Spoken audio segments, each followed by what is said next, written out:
Alright, so the last video of me working on tow truck stuff, I was working on the dollies and I'd got them all, the bearings packed and all that. The lighting's terrible. Anyways, got the bearings packed, got the hubs put on, all that. Put the new tires on and found out that the handles, or the original, where they originally were welded on, was a little bit of a clearance issue. So, been really busy trying to get stuff done. Somebody's hot rod out there on the road. Anyways, didn't get the camera set up. Plus, it's just a lot of grinding and welding and stuff. So I'll turn this around here and see what we got now. So I got the handle, like I said, I cut it off where it was welded on down here and welded it on the top. So now we have plenty of clearance. And yeah, so we're all back together. I decided, heck with it. I'll just paint the new dust caps because I had to repaint these after I welded on them. So they got a nice good coat of Rust-Oleum paint on them now. So they're in their final form. These are the crossbars, which I don't know. I don't know if I'm going to take the time and clean them up because you kind of drag them around on the ground and they beat them up and whatnot. So I want to make a way to stick them in the truck where they're not just out in the open or rolling around on the bed like they have been. Got our nice new 1/2 inch by 3 inch long pins. They stick through on the bottom. Let me get the camera at the right spot. Plenty through. And then I've got the pins for them right over here, which I'm not going to put them on this second because I'm not towing a car with it, but I'm going to get some cable and I'm going to loop it and crimp it on the handle, and then I'll do another loop and crimp on for the pin to go on. That way, hopefully those don't get lost. They'll stay with the pins even when they're out of the pin. So these are our width adjustment holes for the original pan that would have sat in there that holds the tire, and then this side would have just had one that sat on there. There's not a hole in this bar, which kind of surprised there's not a hole in there for it to center on. Oh, I guess there's a hole in the bottom. That's weird. I think this is the way they go. I don't know. I found some old advertisements for these, but like I said, they're from like the 50s. So, most of the stuff I'm going to tow is trucks. So in theory, that you would think they would fit. It would sit in here without them and it would be fine. But let me grab a tape measure here. The problem is some of the stuff I have to tow is not like 4-wheel drive with big chunky tires. Some of it's 2-wheel drive with smaller tires. So we're dealing with a gap of like 18.5 inches. So, a 15-inch diameter wheel with flat tire is going to fall through that.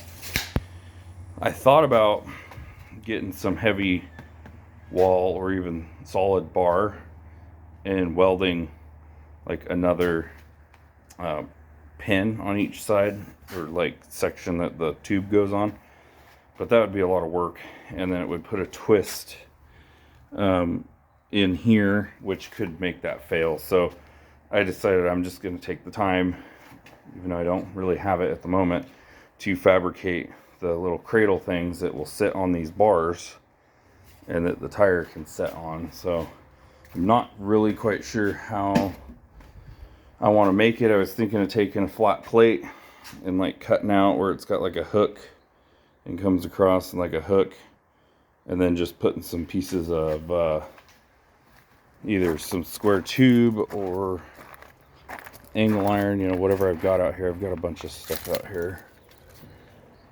So I thought about that. But yeah, not really sure. It'd be nice if I mean, I guess I could just take like a piece of this heavy C channel. I could maybe figure out how to cut some of that and make it. Actually, I got some wide pieces right here, some really wide stuff. Oh, and I got these old school bus bumpers. Actually, I might use that. Forgot those were in there. That would actually be really good because it's plenty thick enough.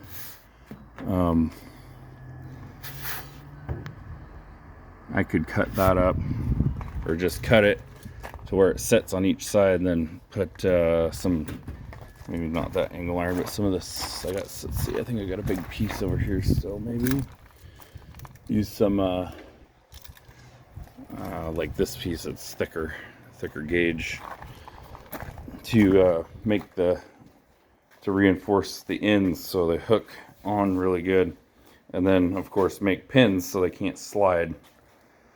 I already have the lasso ratchet straps that, you know, they go,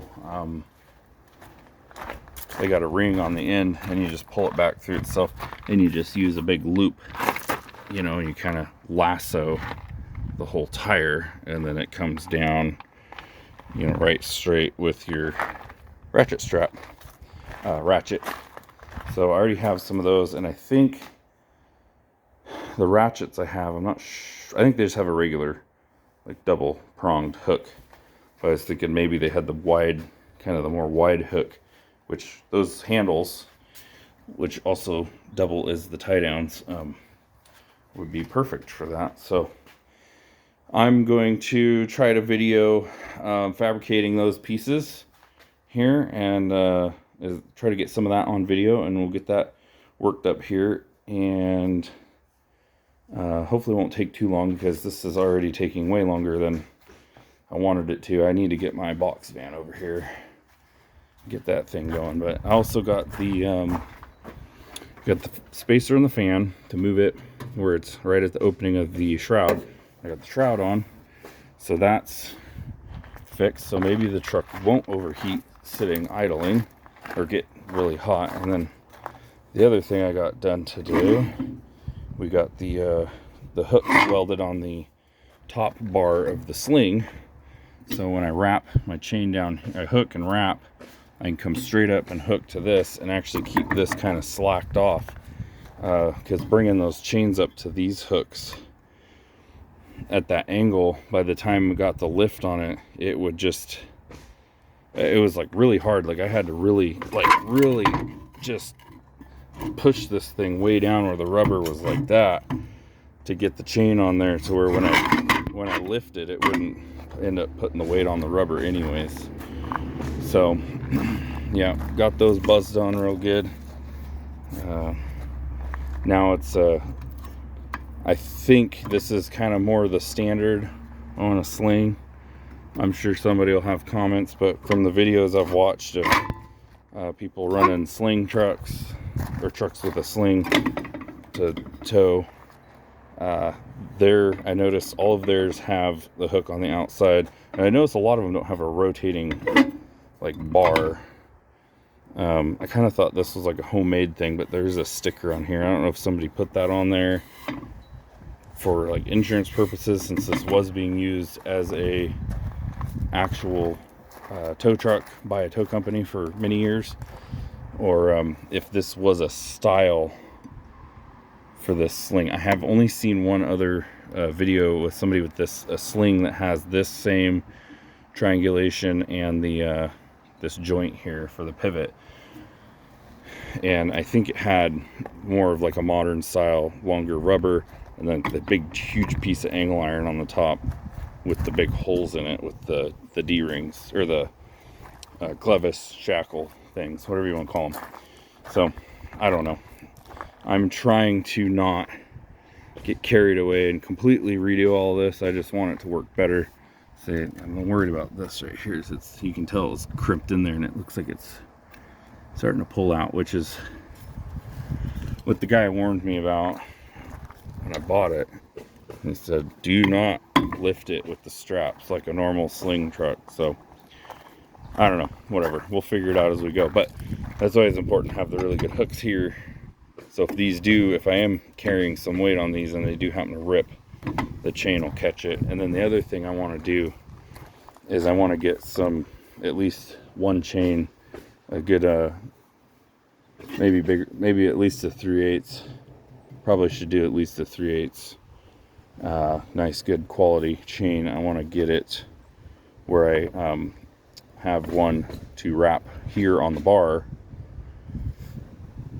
and then put a D-ring shackle thing, put it up here on the boom, and that way I can run a chain on here, so I'm not carrying the weight of the vehicle I'm towing on the actual cable, which I don't know what the actual protocol was back in the day. I'm guessing a lot of tow truck drivers just carried it on the cable, but I don't want to have to worry about the winch trying to hold the weight of the vehicle as we're bouncing down the road. This does have a new cable on it, so I'm not worried about that failing, but I don't want that to let go or start to slowly, drop, and then I end up dragging. I have to pull over and lift it back up. So I was just thinking about that the other day. I was like, you know what? Like I need a chain, like a safety chain. So I gotta find a chain so I can put on here to use as that designated. And I could use this, but that's a little hokey. But I think there's actually a D-ring hiding. Yeah, there's one hiding right underneath this cable. So I can throw that up on the boom, and then I'll find a chain, one of my shorter chains like this I got laying around to throw on the truck. So, but anyways, yeah, I don't know if I'm gonna work on it right this second, but I'm gonna get to work on fabricating the pans for this dolly so we can try it out. We can try to put a vehicle on it. So I'll try to video some of that, and then of course I'll bring the video back on here and show you what I got worked up once I get there. It's getting late tonight, so I'm gonna probably call it quits here because I gotta go to work early in the morning, and then let's get some more videos as we go, and we'll get it all spliced together, and hopefully this will be kind of a wrap to bring this portion of the tow truck repairs and updates and modifications to a finish. So it all should be all ready. I should be able to have it, hopefully, once I'm done with all this stuff, it will be ready to go to work moving to the new property once that happens, which is coming up soon. So anyways, we'll get to work here.